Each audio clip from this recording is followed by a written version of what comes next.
ಶ್ರೀ ಗುರುಭ್ಯೋ ನಮಃ. ಹರಿ ಓಂ.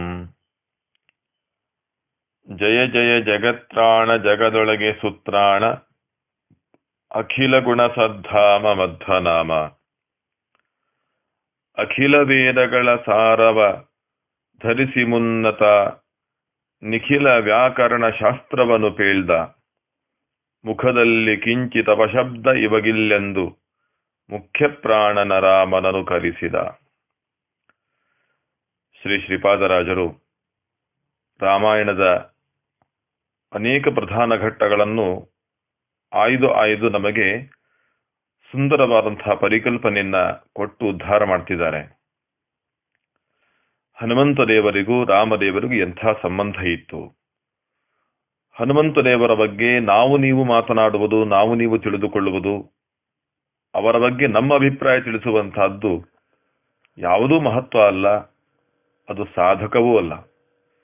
ಹನುಮಂತ ದೇವರ ಬಗ್ಗೆ ಯಾವ ರೀತಿ ಅಭಿಪ್ರಾಯ ಕೊಡಬೇಕು ಅನ್ನುವುದನ್ನ ಸರ್ವೋತ್ತಮನಾದ ರಾಮಚಂದ್ರ ದೇವರೇ ತೋರಿಸಿಕೊಟ್ಟಿದ್ದಾರೆ. ಅದನ್ನೇ ಶ್ರೀಪಾದರಾಜರು ನಮ್ಮ ಮುಂದೆ ಇಡ್ತಿದ್ದಾರೆ.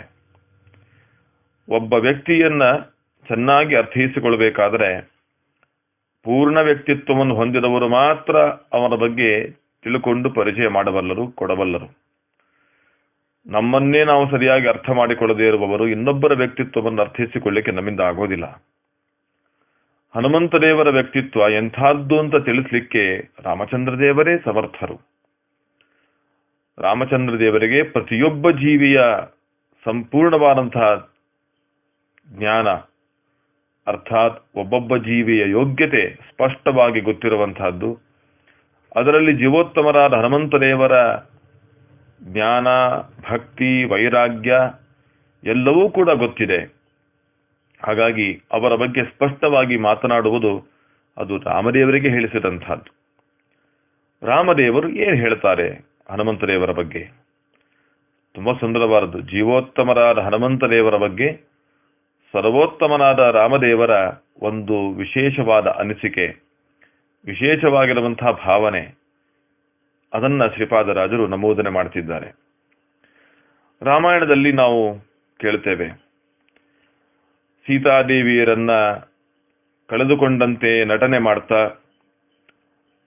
ಸೀತಾದೇವಿಯರ ಅನ್ವೇಷಣೆಯಲ್ಲೇನೆ ತೊಡಗಿಕೊಂಡಿರ್ತಕ್ಕಂಥ ರಾಮದೇವರು ಲಕ್ಷ್ಮಣದೇವರೊಟ್ಟಿಗೆ ಅರಣ್ಯದಲ್ಲಿ ಋಷ್ಯಮುಖ ಪರ್ವತದಲ್ಲಿ ಸಂಚಾರ ಮಾಡ್ತಾ ಋಷ್ಯಮುಖಕ್ಕೆ ಬಂದಾಗ ಸುಗ್ರೀವರ ಸಖ್ಯ ಆಗುತ್ತೆ. ಸುಗ್ರೀವರ ಸಖ್ಯ ಆಗಬೇಕಾದ್ರೆ ಹನುಮಂತ ದೇವರು ಕಾರಣ. ನಾವು ನೋಡ್ತೇವೆ ಅದನ್ನ. ಹನುಮಂತ ದೇವರಿಂದಾಗಿ ಸುಗ್ರೀವರ ಸಖ್ಯ. ಪರಸ್ಪರ ಮಾತುಗಳಾಗ್ತವೆ, ಅವರ ಪ್ರತಿಜ್ಞೆಗಳಾಗ್ತವೆ. ಆ ಸಂದರ್ಭದಲ್ಲಿ ಹನುಮಂತ ದೇವರ ಬಗ್ಗೆ ರಾಮದೇವರ ಆಡುವ ಮಾತುಗಳು ಈಗ ಶ್ರೀಪಾದರಾಜರು ಹೇಳಿದಂಥ ಮಾತು. ಅಖಿಲ ವೇದಗಳ ಸಾರವ ಧರಿಸಿ ಮುನ್ನ ತಾ ನಿಖಿಲ ವ್ಯಾಕರಣ ಶಾಸ್ತ್ರವನ್ನು ಪೇಳ್ದ ಅಂತ ಶುರು ಮಾಡಿದ್ದಾರೆ. ಇಲ್ಲಿ ಶ್ರೀಪಾದರಾಜರು ಬಹಳ ವಿಶಿಷ್ಟವಾದ ಕ್ರಮದಲ್ಲಿ ಈ ಪದಪ್ರಯೋಗಗಳನ್ನು ಮಾಡ್ತಿದ್ದಾರೆ. ಅಖಿಲ ವೇದಗಳ ಸಾರವನ್ನ ಧರಿಸಿದರು, ನಿಖಿಲ ವ್ಯಾಕರಣ ಶಾಸ್ತ್ರವನ್ನು ಹೇಳಿದ್ರು ಅಂತ. ಅಲ್ಲಿ ಧರಿಸಿ ಎನ್ನುವ ಶಬ್ದವನ್ನ ಅನೇಕ ರೀತಿಯ ಭಾವನೆಗಳನ್ನಿಟ್ಟುಕೊಂಡು ಪ್ರಯೋಗಿಸಿದ್ದಾರೆ ಅಂತ ನಾವು ಅನುಸಂಧಾನ ಮಾಡಬೇಕು. ಮೊದಲನೇದ್ದು, ಧರಿಸಿ ಎನ್ನುವ ಶಬ್ದ ಮಧ್ಯದಲ್ಲಿದೆ. ಅಖಿಲ ವೇದಗಳ ಸಾರವ ಧರಿಸಿ ಮುನ್ನತ ನಿಖಿಲ ವ್ಯಾಕರಣ ಶಾಸ್ತ್ರವನ್ನು ಪೇಳ್ದ. ಧರಿಸಿ ಎನ್ನುವುದು ಮಧ್ಯದಲ್ಲಿದ್ದದ್ದರಿಂದ ಅದು ದೆಹಲಿ ದೀಪನ್ಯಾಯದಿಂದ ನಮಗೆ ಆ ಕಡೆಯೂ ಅನ್ವಯವಾಗುತ್ತೆ, ಈ ಕಡೆ ಅನ್ವಯ ಆಗುತ್ತೆ. ಅಂದ್ರೆ ಹನುಮಂತ ದೇವರಿಗೆ ಸಮಸ್ತ ವೇದಗಳ ಜ್ಞಾನವೂ ಇತ್ತು, ಎಲ್ಲ ವ್ಯಾಕರಣ ಶಾಸ್ತ್ರ ಜ್ಞಾನವೂ ಇತ್ತು ಅಂತ ತಿಳಿಸುವಂತಹದ್ದು. ಅಖಿಲ ವೇದಗಳ ಸಾರವನ್ನ ಧರಿಸಿದ್ದು ಹೌದು, ಹಾಗೆ ನಿಖಿಲ ವ್ಯಾಕರಣ ಶಾಸ್ತ್ರವನ್ನು ಜ್ಞಾನವನ್ನು ಧರಿಸಿದ್ದಾರೆ. ಅಂದ್ರೆ ಎರಡು ಅಂಶವನ್ನ ತಿಳಿಸ್ಲಿಕ್ಕೋಸ್ಕರವಾಗಿ ಮಧ್ಯದಲ್ಲಿ ಆ ಧರಿಸಿನ ಶಬ್ದ ಹಾಕಿದ್ದರಿಂದ ಇದನ್ನ ದೆಹಲಿ ದೀಪನ್ಯಾಯ ಅಂತ ಕರೀತಾರೆ. ಹೊಸ್ತಿಲಲ್ಲಿ ದೀಪವನ್ನಿಟ್ರೆ ಹೊಸ್ತಿಲಿನ ಆ ಕಡೆಯೂ ಬೆಳಕು ಈ ಕಡೆಯೂ ಬೆಳಕು ಹೇಗೋ ಹಾಗೆ ಧರಿಸಿ ಎನ್ನುವ ಶಬ್ದವನ್ನು ಮಧ್ಯದಲ್ಲಿ ಇಟ್ಟದ್ದರಿಂದ ವೇದಗಳ ಸಾರವನ್ನು ಧರಿಸಿದ್ದು ಹನುಮಂತ ದೇವರು, ವ್ಯಾಕರಣ ಶಾಸ್ತ್ರಜ್ಞಾನವನ್ನು ಹೊಂದಿದವರು ಹನುಮಂತ ದೇವರು ಅಂತ ತಿಳಿಸಿಕೊಟ್ಟಾಗತ್ತೆ. ಅದಲ್ಲದೆ ಸಮಸ್ತ ವೇದಗಳನ್ನು ವ್ಯಾಕರಣ ಶಾಸ್ತ್ರವನ್ನು ಬಲ್ಲವರು ಹನುಮಂತ ದೇವರು ಅಂತ ಆಯ್ತಲ್ವ. ಇಂಥ ಜ್ಞಾನಿಗಳಾದಂಥ ಹನುಮಂತ ದೇವರು ಒಂದಿಷ್ಟು ಅಪಶಬ್ದವನ್ನ ಮಾತನಾಡೋದಿಲ್ಲ ಅಂತ ಮುಂದಿನ ವಾಕ್ಯಗಳು. ಮುಖದಲ್ಲಿ ಕಿಂಚದ ಅಪಶಬ್ದ ಇವಗಿಲ್ಲೆಂದು ಮುಖ್ಯ ಪ್ರಾಣನ ರಾಮನನ್ನು ಕಲಿಸಿದ ಅಂತ ಮಾತಲ್ಲಿ ನಿರೂಪಣೆ ಮಾಡ್ತಿದ್ದಾರೆ. ಇಲ್ಲಿ ಈ ಅಖಿಲ ವೇದಗಳ ಸಾರವ ಧರಿಸಿ ಅನ್ನುವಂತಹದ್ದೇನಿದೆ ಅದರ ಬಗ್ಗೆ ಸ್ವಲ್ಪ ನಾವು ನಮ್ಮ ಶಕ್ತಿ ಸಮಯಕ್ಕೆ ತಕ್ಕಂತೆ ಚಿಂತನೆ ಮಾಡಿದರೆ, ಋಷ್ಯಮೂಕ ಪರ್ವತದ ಸಮೀಪದಲ್ಲಿ ಸಂಚಾರ ಮಾಡ್ತಿರಬೇಕಾದರೆ ಸುಗ್ರೀವರು ಹನುಮಂತ ದೇವರೆಲ್ಲ ಇದ್ದರಲ್ಲಿ. ಆ ಸಂದರ್ಭದಲ್ಲಿ ಲಕ್ಷ್ಮಣ ಸಮೇತರಾದಂಥ ರಾಮದೇವರನ್ನ ನೋಡಿದಂಥ ಸುಗ್ರೀವರು ಹೆದರ್ಕೊಂಡು ಬಿಟ್ರು. ಇವರೆಲ್ಲ ವಾಲಿ ಕಡೆಯವರು ಅಂತ ಭಾವಿಸಿ ಓಡ್ಲಿಕ್ಕೆ ಶುರು ಮಾಡಿದರಂತೆ. ಯಾವಾಗಲೂ ಭಗವಂತನನ್ನೇ ನೆನೆಸ್ತಾ ಭಗವಂತನಲ್ಲೇ ಮನಸ್ಸನ್ನಿಟ್ಟು ರತರಾಗಿರುವಂತಹ ಹನುಮಂತ ದೇವರಿಗೆ, ಶುದ್ಧ ಸ್ವರೂಪದ ಶುದ್ಧ ಜ್ಞಾನರಾದಂಥ ಹನುಮಂತ ದೇವರಿಗೆ ಇದು ರಾಮಚಂದ್ರ ಅಂತ ಗೊತ್ತು, ಸೀತಾಪತಿಯಾದ ಲಕ್ಷ್ಮೀಪತಿಯಾದ ಭಗವಂತನೇವನಂತ ಗೊತ್ತು. ಹಾಗಾಗಿ ಅವರ ಬಗ್ಗೆ ಭಯಬೇಡ ಅಂತ ಸ್ಪಷ್ಟವಾಗಿ ತಾವು ಅಂದುಕೊಂಡು ಸುಗ್ರೀವರಿಗೆ ಆ ಭಾವನೆ ಕೊಡಬೇಕಾಗಿತ್ತು. ಅವರಿಗೂ ಕೂಡ, ನೋಡಪ್ಪ, ಇದು ವಾಲಿಯ ಕಡೆಯಿಂದ ಬಂದವರು, ನಮ್ಮ ದ್ವೇಷಗಳು ಶತ್ರುಗಳು ಅಂತ ಭಾವಿಸಬೇಡ, ಇವರು ಸಾಕ್ಷಾತ್ ಭಗವಂತನೇ, ನೀನು ಚಿಂತೆ ಮಾಡಬೇಡ ಅಂತ ತಿಳಿಸಿ ಅವರ ಭಯವನ್ನು ಪರಿಹಾರ ಮಾಡ್ತಾರೆ. ಸಾಲದ್ದಕ್ಕೆ ಏನು ಮಾಡಿದರು ಅಂತಂದ್ರೆ, ಸ್ವತಃ ತಾವೇ ರಾಮದೇವರ ಬಳಿಗೆ ಬರ್ತಾರಂತೆ. ಇದನ್ನ ವಾಲ್ಮೀಕಿ ರಾಮಾಯಣ, ಸಂಗ್ರಹ ರಾಮಾಯಣ ಎಲ್ಲವೂ ಕೂಡ ಇದನ್ನು ದಾಖಲೆ ಮಾಡ್ತಾವೆ.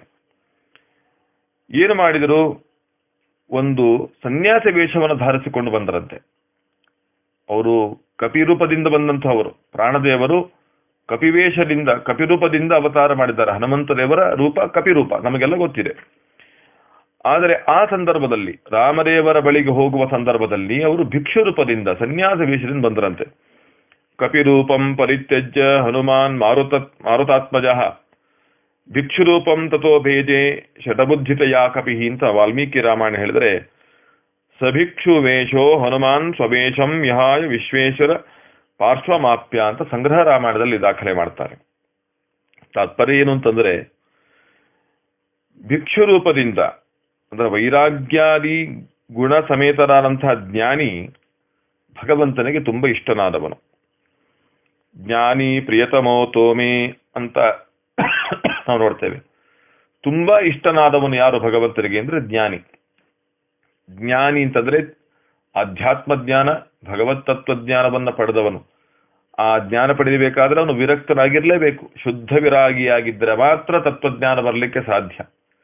ಇವತ್ತಿನ ನಮ್ಮ ರೀತಿಯ ಐಷಾರಾಮನ ಜೀವನವನ್ನು ಮಾಡಿಕೊಂಡು ನಾವು ತತ್ವಜ್ಞಾನ ಪಡಿತೇವೆ ಅಂದ್ರೆ ಅದು ಮರೀಚಿಕೆ, ಖಂಡಿತ ಸಾಧ್ಯ ಇಲ್ಲ.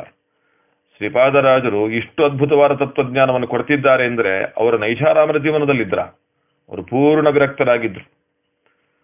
ವ್ಯಾಸರಾಜರು, ವಾದಿರಾಜರು, ಟೀಕಾಚಾರ್ಯರು, ಪದ್ಮನಾಭ ತೀರ್ಥರು, ತ್ರಿವಿಕ್ರಮ ಪಂಡಿತಾಚಾರ್ಯರು, ವಿಷ್ಣು ತೀರ್ಥರು, ಋಷಿಕೇಶ ತೀರ್ಥರು, ಅನಿರುದ್ಧ ತೀರ್ಥರು, ಬಾದರಾಯಣ ತೀರ್ಥರು, ಒಬ್ಬರೇ ಇಬ್ಬರೇ ಅಥವಾ ಹರಿದಾಸರನ್ನೇ ತಗೊಳ್ಳಿ, ಎಲ್ಲರೂ ತತ್ವಜ್ಞಾನಿಗಳೇ. ಆ ತತ್ವಜ್ಞಾನ ಇರಬೇಕಾದರೆ ಅವರು ವಿರಕ್ತರಾಗಿರಬೇಕು.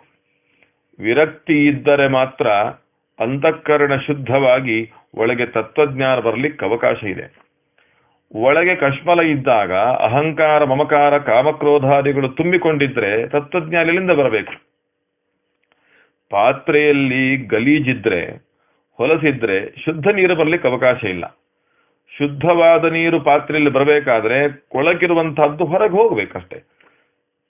ಹಾಗಾಗಿ ಅಲ್ಲ, ಗಲೀಜು ಪಾತ್ರೆಯಲ್ಲೂ ಕೂಡ ಶುದ್ಧ ನೀರಿರ್ಲಿಕ್ಕೆ ಅವಕಾಶ ಉಂಟಲ್ಲ ಅಂದ್ರೆ ಶುದ್ಧ ನೀರೇ ಬರ್ತಾ ಇರುತ್ತೆ, ಪಾತ್ರೆ ಮಾತ್ರ ಗಲೀಜಾಗಿರುತ್ತದೆ. ಪಾತ್ರೆ ಗಲೀಜಾದಾಗ ಶುದ್ಧ ನೀರು ಒಳಗೆ ಸೇರಿದ್ರೆ ಶುದ್ಧ ನೀರು ಕೂಡ ಗಲೀಜಾಗತ್ತೆ ಹೊರತಾಗಿ ಶುದ್ಧ ನೀರಾಗಿರೋದಿಲ್ಲ. ಹಾಗಾದ್ರೆ ಏನು ಮಾಡಬೇಕು? ಶುದ್ಧ ನೀರು ಪಾತ್ರೆಯಲ್ಲಿ ಶುದ್ಧವಾಗಿರಬೇಕಾದ್ರೆ ಪಾತ್ರೆಯಲ್ಲಿರುವಂತಹ ಗಲೀಜನ್ನು ನಾವು ತೊಳಿಬೇಕು. ಮೊದಲು ಪಾತ್ರೆಯಲ್ಲಿರುವಂತಹ ಹೊಲಸು ಹೋದರೆ ಮಾತ್ರ ಪಾತ್ರೆಗೆ ಶುದ್ಧ ನೀರು ಬಿದ್ದಾಗ, ಶುದ್ಧ ನೀರು ಇದ್ದಾಗ ಶುದ್ಧವಾಗಿರಲಿಕ್ಕೆ ಅವಕಾಶ ಇದೆ. ಹೇಗೋ ಹಾಗೆ ನಮ್ಮಲ್ಲಿ ತತ್ವಜ್ಞಾನ ಶುದ್ಧವಾಗಿರಬೇಕಾದರೆ ಈ ಪಾತ್ರೆ, ನಮ್ಮ ಮನಸ್ಸು, ನಮ್ಮ ಹೃದಯ, ನಮ್ಮ ಭಾವ ಏನಿದೆ, ಅನುಷ್ಠಾನ, ಇದೆಲ್ಲ ಶುದ್ಧವಾಗಿದ್ದರೆ ಮಾತ್ರ, ಅಂತಃಕರಣ ಶುದ್ಧವಾಗಿದ್ದರೆ ಮಾತ್ರ ಜ್ಞಾನ ಶುದ್ಧವಾಗಿಯೇ ಇರುತ್ತೆ. ನಮ್ಮಲ್ಲಿ ಎಲ್ಲ ಕಶ್ಮಲಗಳನ್ನು ಇಟ್ಟುಕೊಂಡು ನಾವು ಶಾಸ್ತ್ರಜ್ಞಾನ ಸಂಪಾದನೆ ಮಾಡಿದರೆ, ತತ್ವಜ್ಞಾನ ಸಂಪಾದನೆ ಮಾಡಿದರೆ ಅದು ಕೂಡ ಕಲುಷಿತ ಆಗುತ್ತೆ. ಜ್ಞಾನ ಹೇಗೆ ಕಲುಷಿತ ಆಗುತ್ತೆ ಅಂತ ಕೇಳಿದ್ರೆ ದೃಷ್ಟಾಂತ ಬೇಕಾ? ಈಗ ಬೇಕಾದಷ್ಟು ದೃಷ್ಟಾಂತ ಸಿಗುತ್ತೆ ನಮಗೆ. ಇವತ್ತಿನ ಈ ಕ್ಷಣದ ಸಮಯದಲ್ಲಿ, ಇವತ್ತಿನ ಜೀವನದ ನಮ್ಮ ಪರಿಸರದಲ್ಲಿ ಎಂಥ ಭಯಂಕರವಾದ ತತ್ವಜ್ಞಾನಗಳು ಬರ್ತಾ ಇವೆ. ತತ್ವಜ್ಞಾನವೇ ಅದು, ಆದರೆ ಕಲುಷಿತವಾಗಿರುವಂತಹದ್ದು, ನಮ್ಮನ್ನು ಎಲ್ಲೋ ಒಂದು ಕಡೆ ತಪ್ಪು ದಾರಿಗೆ ಎಳೆಕೊಂಡು ಹೋಗುವಂತಹ ತತ್ವಜ್ಞಾನ ಆಗಿಬಿಟ್ಟಿದೆ. ಅದು ನಿಜವಾದ ತತ್ವಜ್ಞಾನ ಅಂತ ಕರೀಬಾರದು. ಹರಿ ಸರ್ವೋತ್ತಮ, ವಾಯುಜೀವೋತ್ತಮ, ಪಂಚಭೇದ, ತಾರತಮ್ಯ, ಅದು ಇದು ಬಹಳಷ್ಟು ಹೇಳ್ತೇವೆ ನಿಜ. ಆದರೆ ಆ ತತ್ವಜ್ಞಾನವನ್ನು ಸಂಪಾದನೆ ಮಾಡಿದ ಪ್ರಕ್ರಿಯೆ, ಕೊಡುವ ಪ್ರಕ್ರಿಯೆಯಲ್ಲಿ ದೋಷಗಳಿವೆ.